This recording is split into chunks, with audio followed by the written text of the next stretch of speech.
Taigi keliaudami po Kauno rajoną šį kartą ieškojome smulkaus verslo nominacijos nugalėtojų. Ir žinot, atrodo, kad Kauno rajone viskas taip yra užaugę, kad net atvažiavus prie smulkaus verslo tu pamatai didžiulį pastatą. Ir galvoji, tai kurgi čia tas smulkus verslas. Bet jis tikrai yra, gyvoja ir galiu šiandien tikrai pasisveikinti su Furnitus vadovu Vaidu. Sveiki gyvi. Sveiki. Tai apie ką yra šito verslo istorija, apie ką yra jūsų įmonė? Šito verslo istorija yra tokia, kad prieš 14 metų buvo įkurtas šitas verslas ir jisai nuolatos auga. Pirmi baldai gimė Rūsyje, po to garaže ir taip po biškį esame štai čia. Pas mus šiuo metu dirba 13 darbuotojų. Kaip matote, turime įsirengę puikią ekspozicinę erdvę, kas tikrai mūsų klientam prideda pasitikėjimo mumis. Galite atvažiuoti, pačiupinėti, kokybę įvertinti. Nebetikit vien tik žodžiais, o galim parodyti ir savo darbus.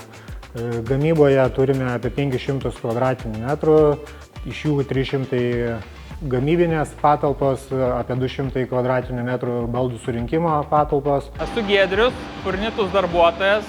Pareigos mano šioje įmonėje yra konstruktorius, projektuotojas, kaip kas vadina. Šitoj vietoje viskas ir gimsta.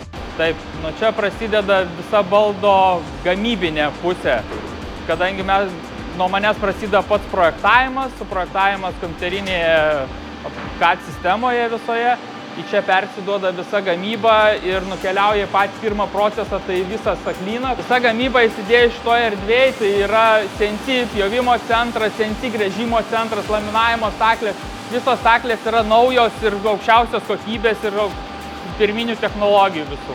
Turim surinkimo stalus, ant kurių surinkinėjami baldai, po to juos šitoje erdvėje mes netgi juos surenkame, sumontuojame, kaip bus pas klientą. Sveiki, esu dizainerė Viktorija, dirbu šioje įmonėje.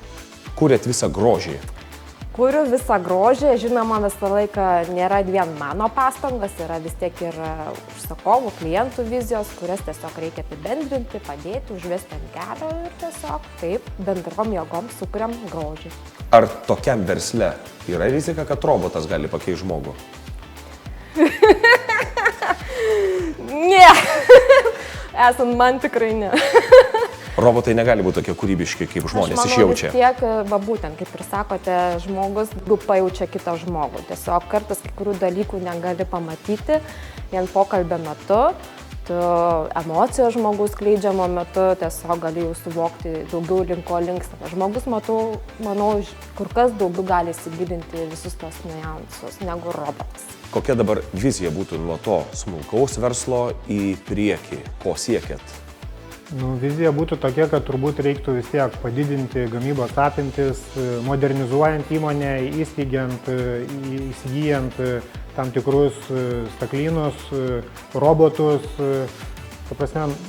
galbūt net ir dirbtinį intelektą, kuris padėtų mums projektuoti, galbūt dizainą ar skaičiavimus daryti. Planų tikrai čia verda ir nesustosim.